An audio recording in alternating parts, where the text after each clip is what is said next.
Good morning, all souls. All souls who gather to celebrate the original blessing with which each life begins. All souls who gather with the courage to recognize that blessing in our diversity and the power in our coming together. All souls who, despite the violence of the world, are unafraid to believe in love. Welcome to this sanctuary and the virtual sanctuary that we also hold, this sanctuary of the Spirit, where we are confirmed that beloved community is still a possible dream. Welcome, all souls. I'm Reverend Bill Sinkford. My pronouns are he and him. We light our chalice this morning to kindle the flame of community once again. We light this chalice in faith, in hope, and in love.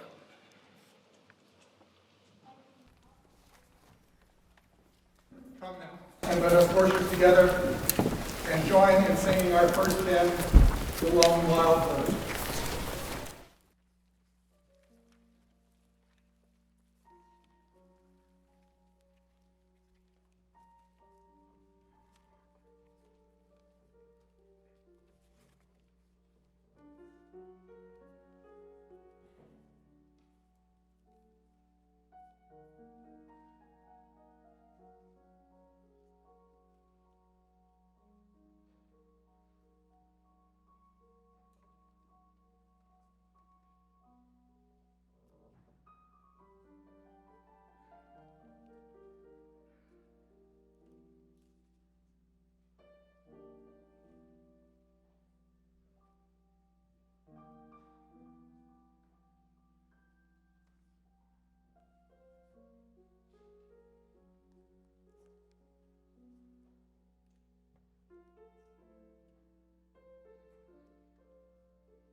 Good morning and welcome to All Souls Church. My name is Garrett Suarez. My pronouns are he, him. And since I grew up in the South, my preferred word for addressing the congregation is y'all. I'm honored to be your worship associate today, and I'm excited to be here with you all. I'm excited for a number of things. In addition to gathering and just being here with you, lighting our chalice today, hearing the songs and the sermon, I'm also looking forward to the child dedication ceremony. 30 years ago in a UU church in Florida, I was dedicated, surrounded by friends, family, and community. I think it's really special that we get to bear witness to those being dedicated here today. I remember the first time I was in the sanctuary. It had been many years since I had been in any church, and I was a little apprehensive to be here. Frankly, I didn't know anyone. I wasn't sure how or if I would even like my visit, but it meant the world to me that when the worship associate that day asked any visitors to raise their hands, I raised mine, and I was greeted with a warm All Souls welcome. With that, I encourage any visitors or those who still feel a little new here to raise their hands so that we can do the same for you.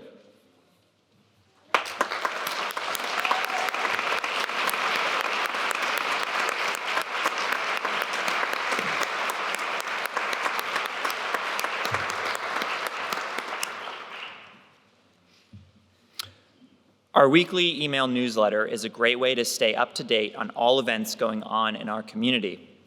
If you're not currently subscribed, sign up through the link on the All Souls website, or if you're on Zoom today, through the link in the chat. All Souls recognizes that our city and our church was built on lands taken from indigenous people.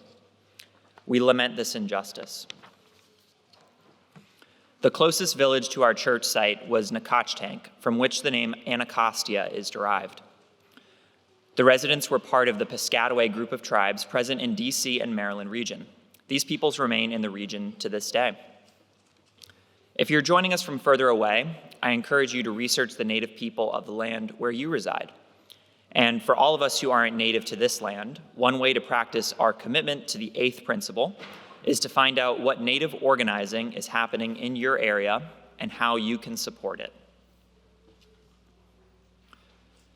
Now is the time we call beholding. If you're on Zoom, open your gallery screen and greet each other. We can even now see you in the sanctuary. Anybody wave if they'd like to. If you're in the sanctuary today, please greet each other now in the manner that feels safest and most comfortable to you.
Thank you very much, everybody.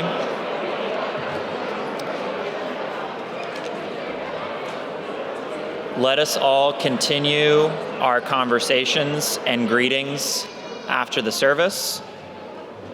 And again, welcome to All Souls.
Just give me little time.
Friends, it is the ancient and eternal task of the religious community, thank you, to lift up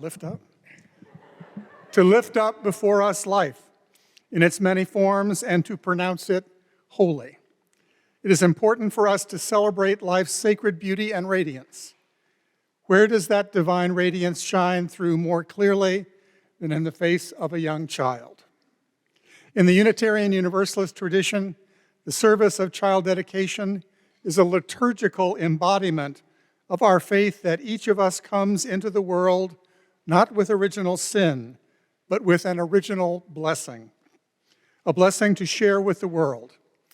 It is a recognition that each of our souls contains a spark of the divine. This service is also a ritual expression of our congregation's commitment to care for these and for all children, to care for the generations to come and for their future. We begin with a question for the parents. Parents, by participating in this ritual today, you seek the blessing of this church and commit yourselves to our faith. Do you also commit yourselves to helping this child, these children, discover the source of love at the center of their lives? If so, please respond, we do. Come forward. What name have you given this child? Celeste Victoria. Hello. Celeste Victoria. Celeste, your name means heavenly, and that sounds entirely appropriate to me. And Victoria means victory, means that you're a winner. It's the name of gods, goddesses, and queens. Candle?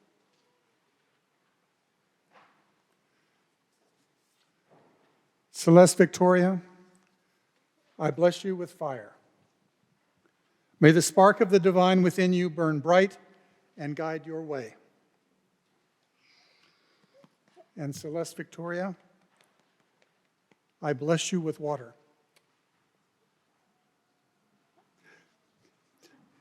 May your life unfold like the beauty of this flower. Would you like to hold this? No? Want to hold this? No? Okay, Dad will hold it. Dad will hold it.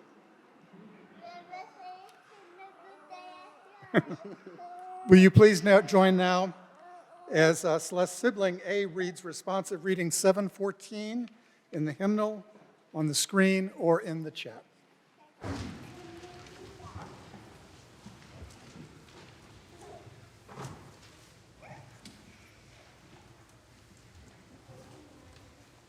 It is our faith that each child born is one more Redeemer. By this service of dedication, we commit ourselves to the nurture of this child. Are you ready to dedicate yourself to Celeste Victoria? We are prepared. We dedicate our minds and hearts to this child and to these parents. Will you strive to love and cherish them in times of struggle as well as gladness? We will love and cherish them always. We acknowledge the divine spark within each child. May we be worthy guardians of this young life.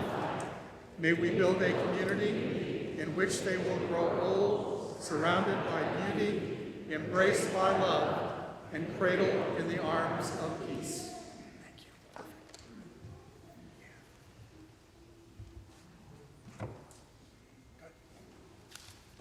Blessings. Thank you all.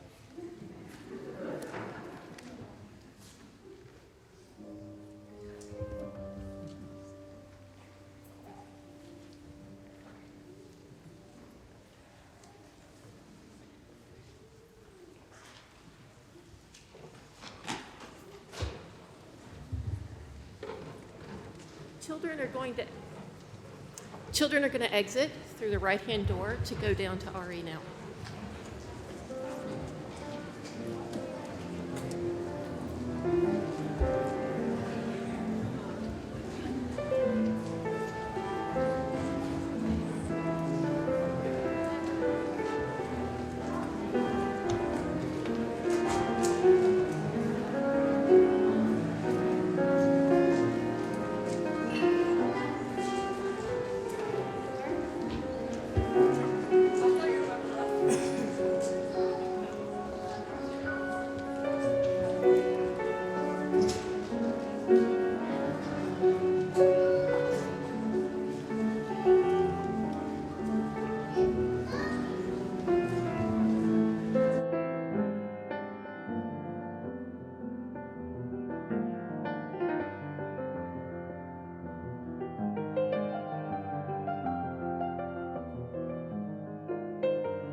Greetings, everyone. I am Reverend Rob Keithan. I use he, him pronouns, and I serve as your Minister of Social Justice. And I want to add a welcome to Garrett, who's joining us for the first time as a worship associate.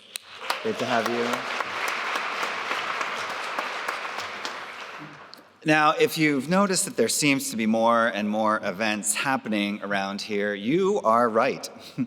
The energy is really picking up, and honestly, the best way to feel more connected here is to just show up for some of the smaller events and get to know people. Here are some ways to do that.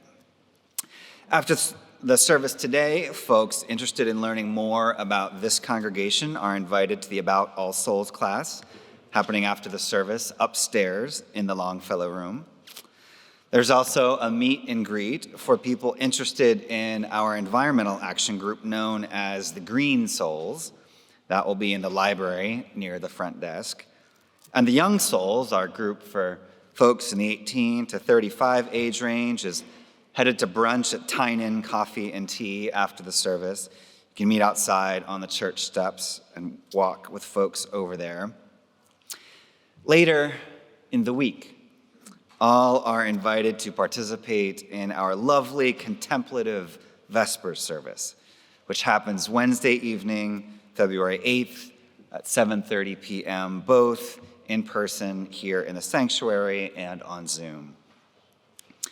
And if you are interested in getting more involved in our church's work on reimagining public safety in DC through decentering policing and investing more in prevention and community resources, we will meet Thursday evening, February 9th at 7:30 on Zoom. There will be more information and a registration link on the church calendar.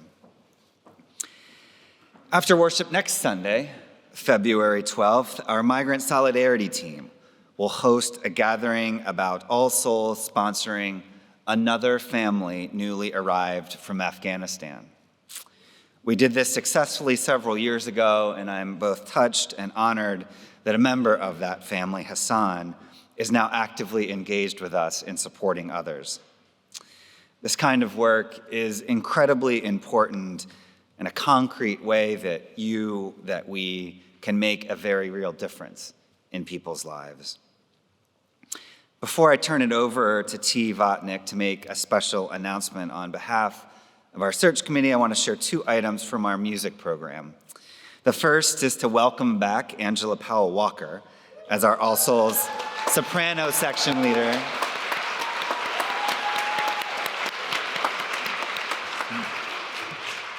Those of you who are longtime members, and it's clear that many of you are here, will remember Angela's 20-year tenure with us before relocating to Cincinnati.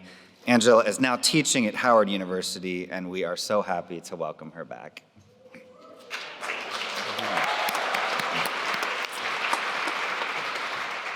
And next Sunday marks the first of several guest conductors for our Jubilee Singers while we search for a new director. Our first guest is Francisco Ruiz, a native of Ecuador who serves as director of music at the UU Church of Long Beach, California. And now I'll turn it over to T.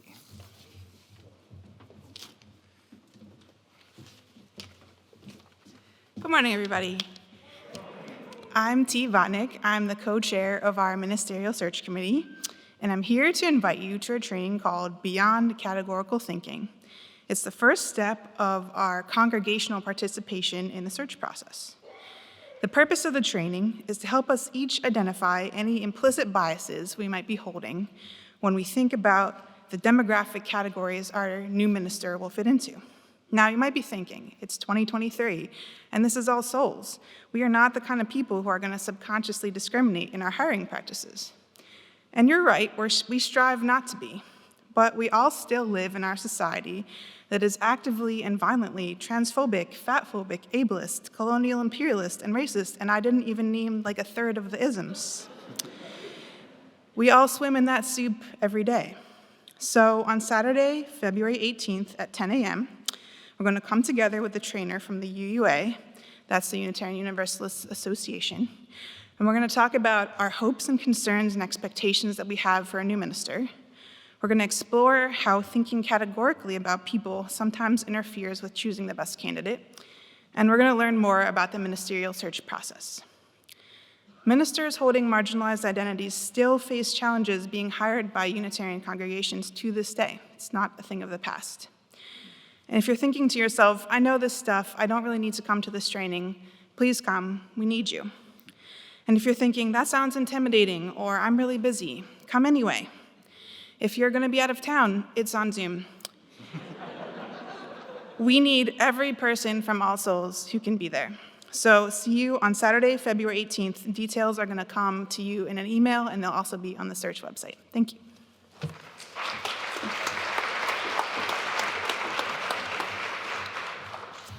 Thank you, T, and thanks to all the members of our search committee who are putting in an enormous amount of time and heart into this work. We appreciate you. We turn now to congregational care. We are thinking of Laura Prophet, our acting DRE, who is still recovering from surgery after some complications. We are glad that she is through the worst of it and getting stronger every day. We are also keeping Mario Gavidia, facilities staff, in our hearts and minds. His mother, Hilda, who is 94, is weakening in El Salvador after some medical challenges. Mario plans to go there later in the month. We send ongoing healing to Callie McGrath, who is recovering from major jaw surgery. Prayers for steady progress in the weeks and months to come. And we rejoice that Molly Freeman is well after a relatively mild COVID experience. Her daughter Nellie reports Molly is back in the swing of things and doing just fine. And finally, congratulations to Chuck Woldridge and his partner Roan this weekend. They are celebrating Roan's promotion to colonel in the U.S. Air Force this weekend. Roan serves as a chaplain, meeting the spiritual needs of service members and families. I invite you now to speak aloud or type into the chat the names of those you carry on your hearts this morning.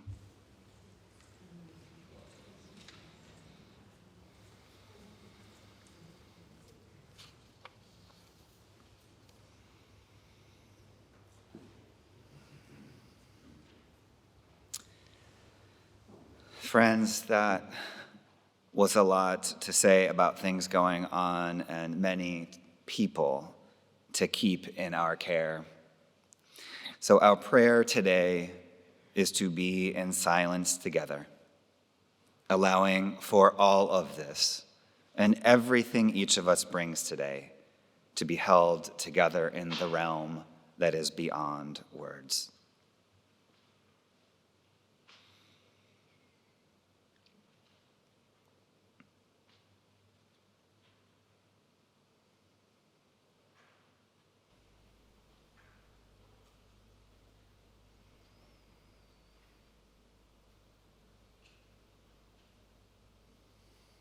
Amen.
Our reading is by Imani Perry from her book, Breathe, a letter to my sons.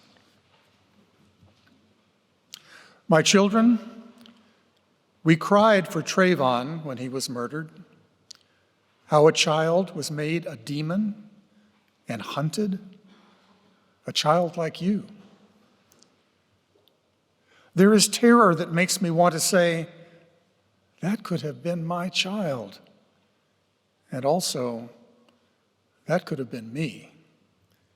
Even though thoughts of self cannot, should not, take over our collective outrage and our collective grief.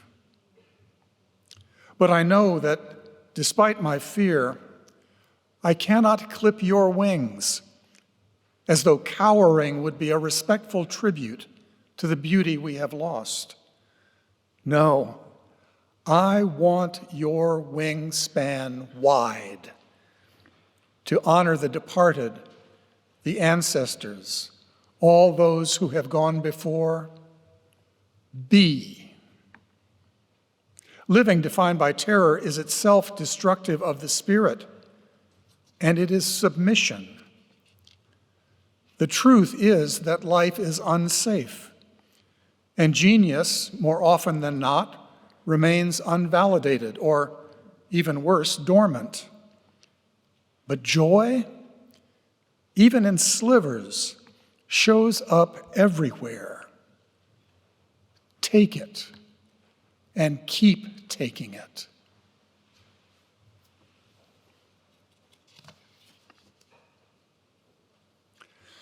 Our collective outrage and grief. Here we are again. Another brutal assault on a Black body by police who claim their mission is to keep us safe. Another mother in tears, searching for meaning in her grief. I think Tyre was sent here on assignment from God to help change how police operate, she said. I guess now his assignment is done, and he's been taken home. Another high-profile funeral, another call for reform. Here we are again. This time, the police were Black, the police chief too. Mrs. Rovon Wells, Tyree's mother, said that she felt sorry for the officers who brought shame on their families and on the Black community. The officers were fired and charged within days. But does that make us safer? There may be more to learn, of course, but it feels like we have been here before. It feels like the place we were 3 years ago after the murder of George Floyd. It feels like the place we were 30 years ago after the beating of Rodney King. It feels like the violence of Emmett Till's murder and the thousands of lynchings of Black bodies. We have been here before. That is what it feels like. And I know that many of us can't watch the videos.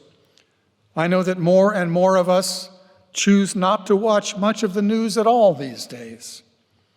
Because the news of the world, the violence and the hatred, they take a toll. I know they do. And I am not here to ask you to watch those videos. But if we try to shut ourselves off, try to deny the ongoing tragedy in which we live, then we will surrender our humanity and we will truly be lost.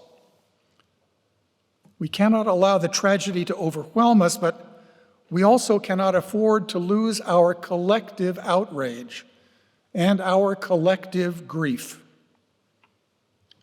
What keeps us safe?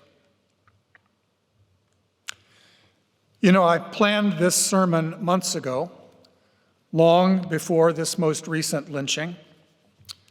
I planned to talk about brave space, not safe space, as the goal, because the quality of liberation we are called toward is far more about transformation than it is about safety.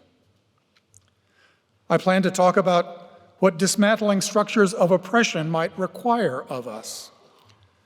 I was going to ask us all to hold the truth that our desire for safety and the privilege in which most of us live are two sides of the same coin. And I may get to that sermon today. I may get to some of it at least. But I need to start at a different place because the violence of the world has pressed in on us again, and we, all of us, have some more basic work that I think we need to do. Because the story we are living in did not begin with these police murders. The structures of policing in this country began in the slave patrols of the 19th century. That is where this story we are living in began. Policing, from its beginning, it was designed to serve and protect, oh yes, to serve the interests of the wealthy white slave owners and to protect their property, their ownership of black bodies and of native land. Now, none of us here created this system. The folks here who play a part in the justice system, and there are some, did not create this system, but we all have to deal with it. The Metropolitan Police Department here in the district began long ago with the constables, and I'm quoting now, who patrolled district streets on the lookout for fugitive servants, enslaved people without the permission of their owners to be off their property.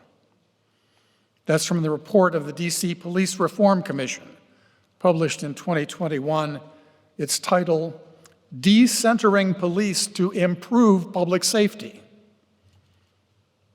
Police exist to enforce existing relations of power and property, period, writes activist Miriam Kaba. That is the core DNA of the institution of policing, and it has been since the beginning. And we know this, right? We know this.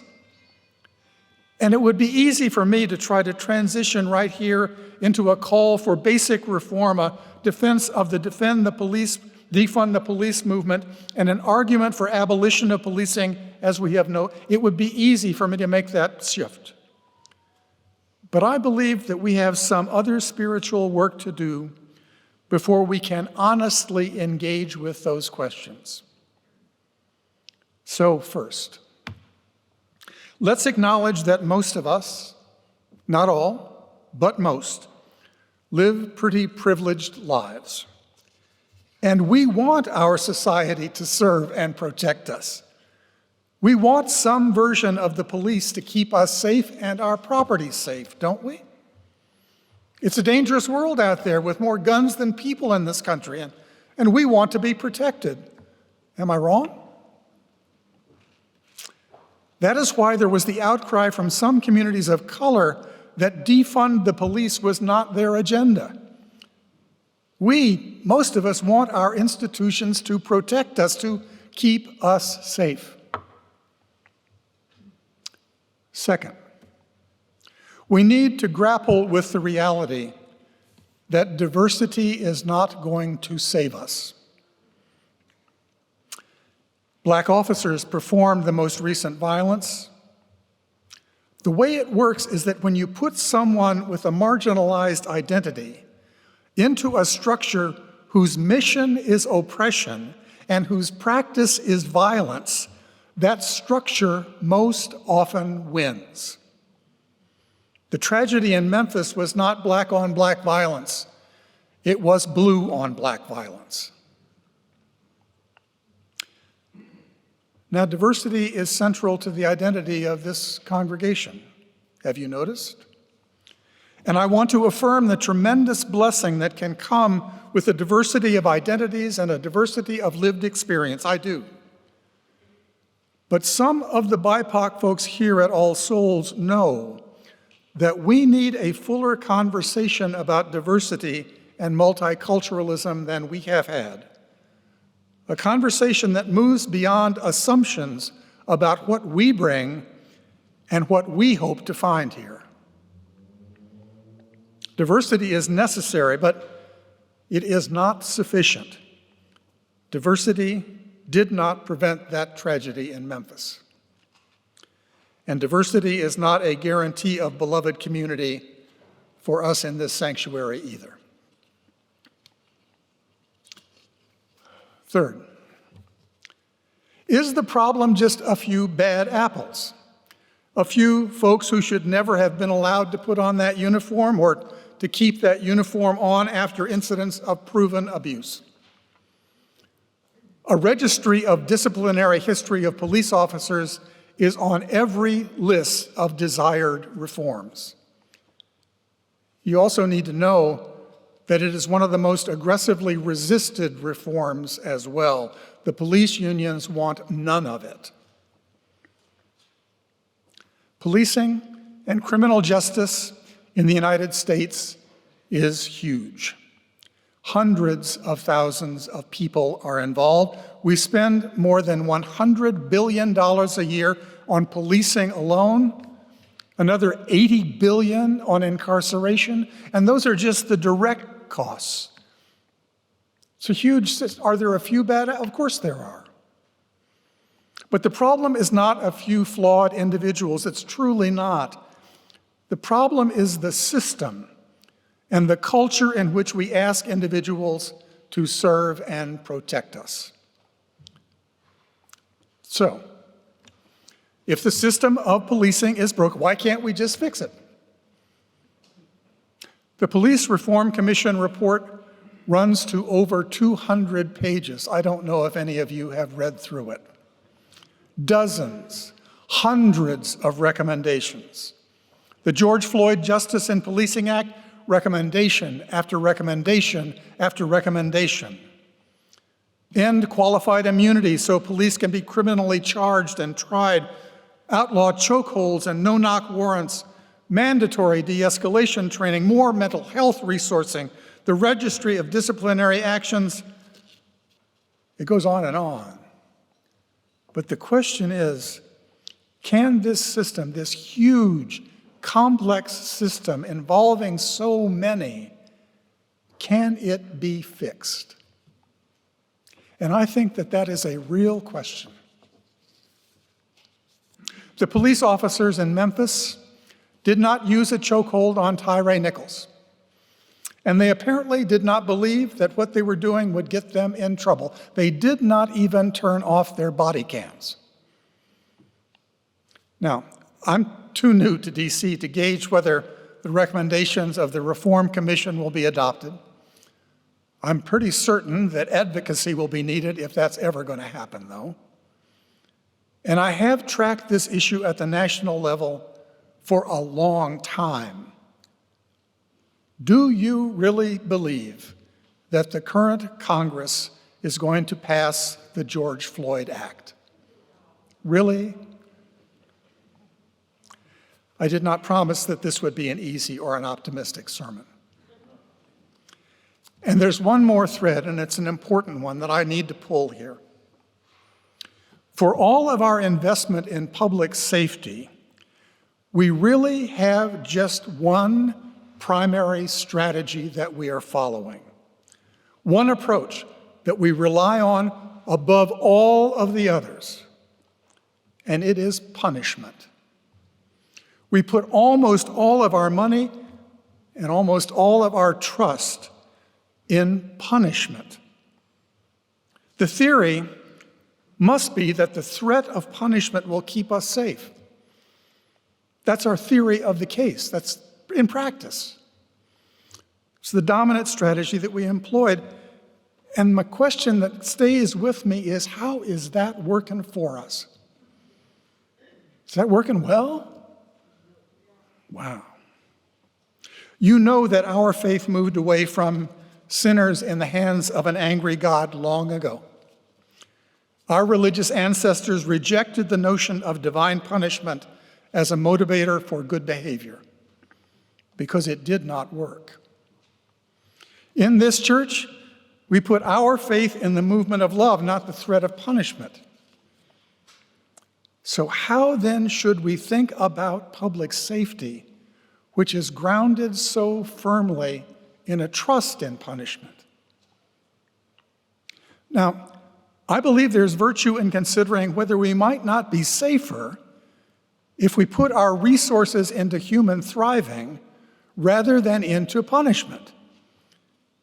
And you know that local funds for education and parks and infrastructure are being starved to feed the demands for more and more policing and more prisons. But we could make a different choice. Imagine if we did defund the police role in, just to pick one, say traffic stops, just to take an example. Do we really need armed officers checking on broken taillights and expired licenses? We could mail tickets to violators based on images recorded by all of the cameras that are already in place. Let AI do the work for us. It's not too hard to imagine, is it? It's not even new technology. What if we defunded the over-policing of Black and brown and poor communities and made mental health responses how we deal with mental health crises? Made the provision of affordable homes the way we deal with houselessness? Made quality non-emergency medical care the way to respond to overwhelmed emergency rooms? What if we disinvested in for-profit prisons and invested instead in early childhood education and made sure that every child had enough to eat?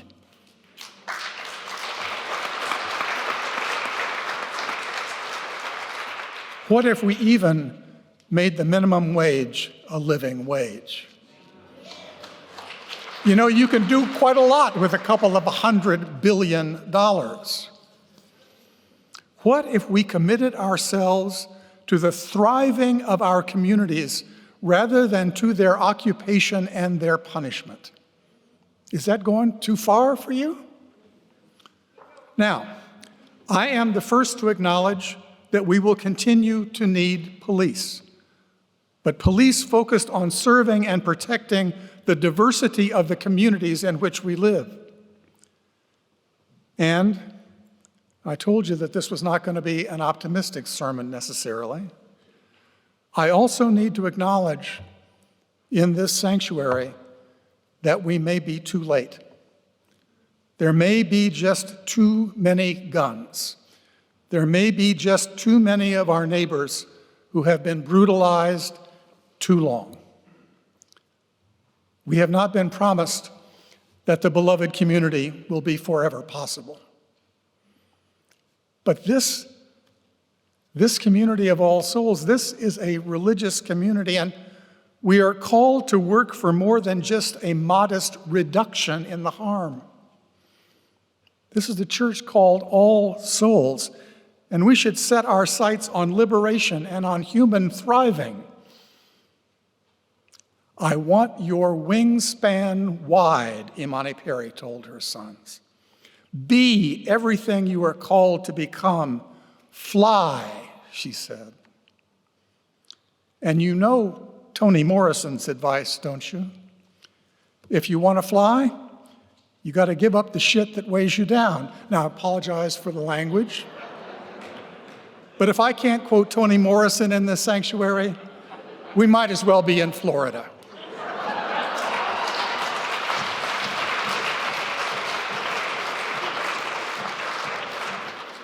There will be some ways of being that we will have to put down in order to reach for a broader and a more hopeful vision. Let's not close off the hope that we might finally move beyond the failure of Reconstruction in this country and begin to realize the true power in our pluralism and the hope that we can unleash if we can stop fearing one another long enough to begin again in love. So, what am I asking of us here? First, be present to our outrage and our grief. Don't turn away from the truth of the world.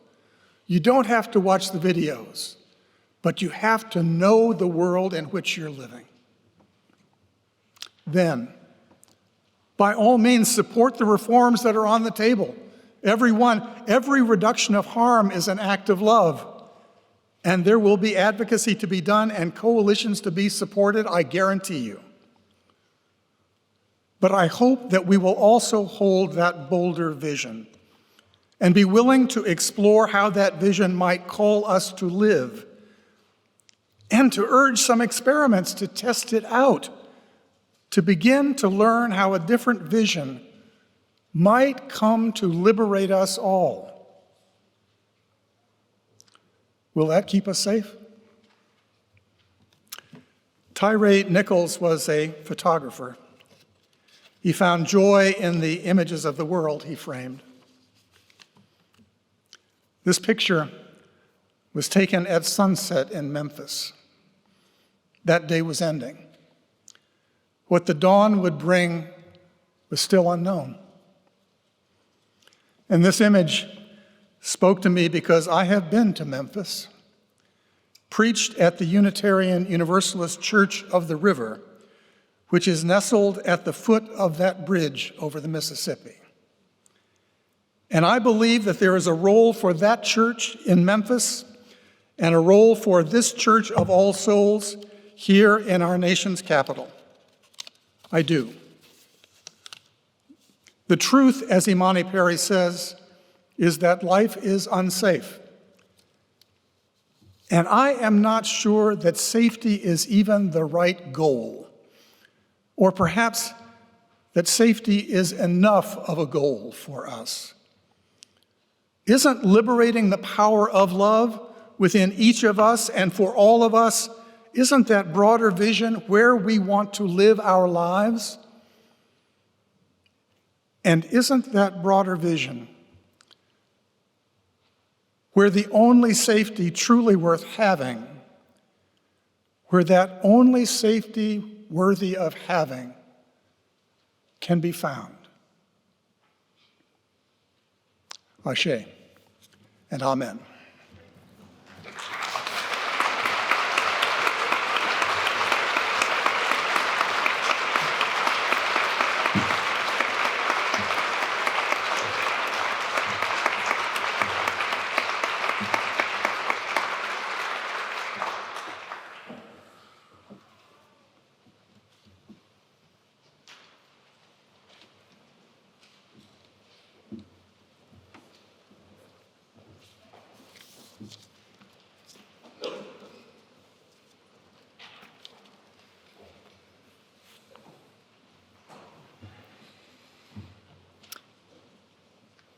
Hey, y'all.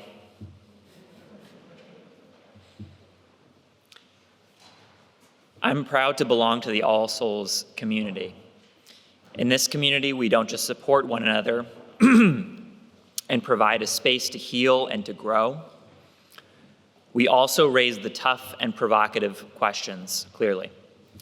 We challenge each other to do the work in society that matters to us, however we are called and able to do so. But the work that goes on here doesn't just happen. It requires effort, and in many cases, for our ministers and staff, it's even a full-time job. And while we appreciate them and the work they do, the church staff cannot sustain themselves on well wishes and thank yous. Even maintaining this sanctuary takes work, time, and money. Because I appreciate all of the work that this church does in support of me, you, and our community, and because I appreciate this space so much, every month I show my support by contributing what I can financially. All Souls now has a Share the Plate collection. Each month, 50% of all non-pledge contributions go to an organization our church wants to support.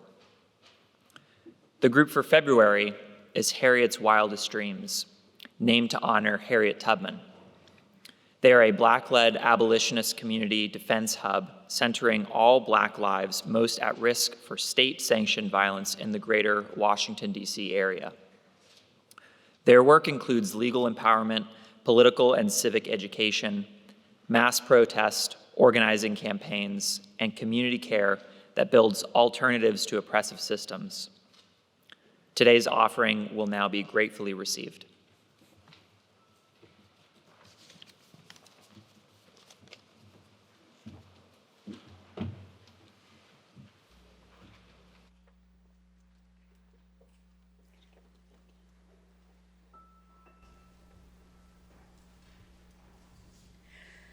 There are dogs in the yard, howling at the moon. There are sinners like me, and our judgment's coming soon.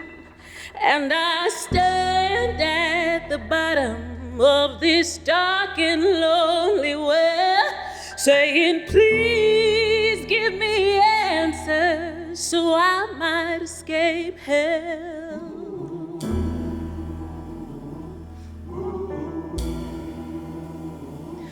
Well, I watched from my window as they gunned down the non man. Tried to say it's not my problem, couldn't happen to my friends. But the truth is they're my brothers and they're our countrymen. And if we lose our better angels, we won't get them back again. Come on and raise your voice against the raging seas. We can't hold our breath forever if our brothers cannot breathe. Come on and raise your voice above the raging seas. We can't hold our breath forever if our sisters cannot breathe. All good people, won't you come around? Won't you come around? Defend your brothers.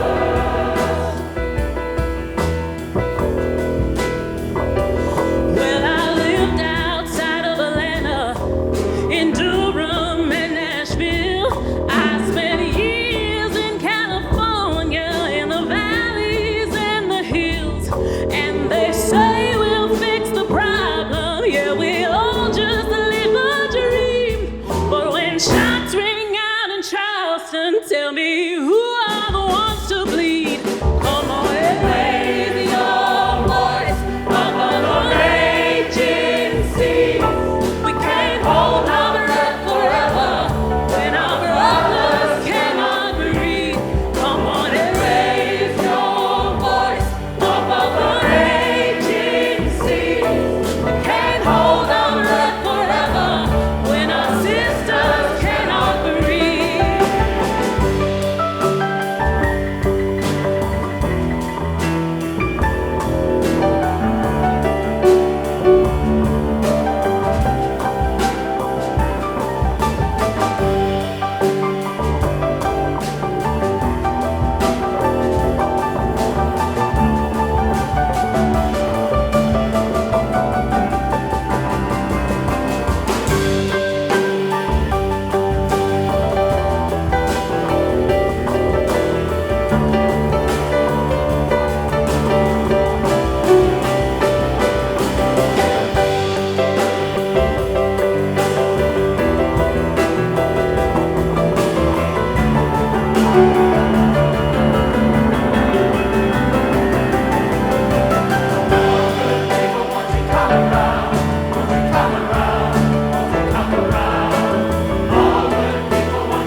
You're all very sweet to sit down, but we've got to rise for our closing hymn. This is a new one, but it's been in the ether for a long time, and you've probably heard it in some of our virtual services, and it's time to teach it to our congregation so that we can take it further out into the world. The choir will help you, but you've got to join us.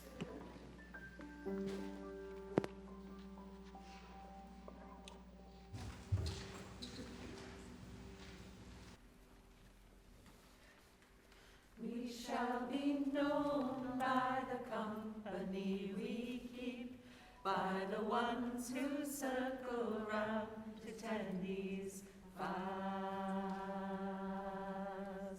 We shall be known by the ones who sow and reap the seeds of change alive from deep within the earth. It is time now.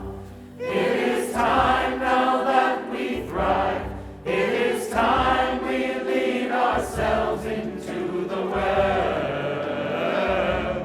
It is time now, and what a time to be alive. In this great turning we shall learn to lead in love. In this great turning we shall learn to lead in love. We shall be known by the company we keep, by the ones who circle round to tend these fires. We shall be known by the ones who sow and reap the seeds of change alive from deep within the earth. It is time now. It is time now that we thrive. It is time we lead ourselves into the world. It is time now, and what a time to be alive. In this great turning we shall learn to lead in love. In this great turning we shall learn to lead in love. We shall be known by the company we keep, by the ones who circle round to tend these fires. We shall be known by the ones who sow and reap the seeds of change alive from deep within the earth. It is time now. It is time now that we thrive. It is time we lead ourselves into the world. It is time now, and what a time to be alive. In this great turning we shall learn to lead in love. In this great turning we shall learn to lead in love. This great turning we shall learn to lead in love. In this great turning we shall learn to lead in love.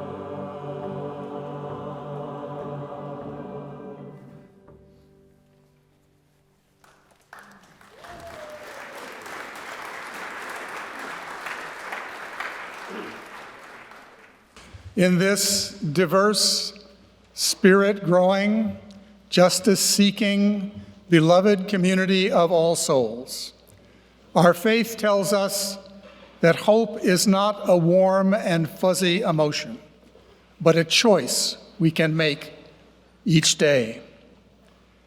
And that love will be there to hold us as each day dawns and as it ends. Amen.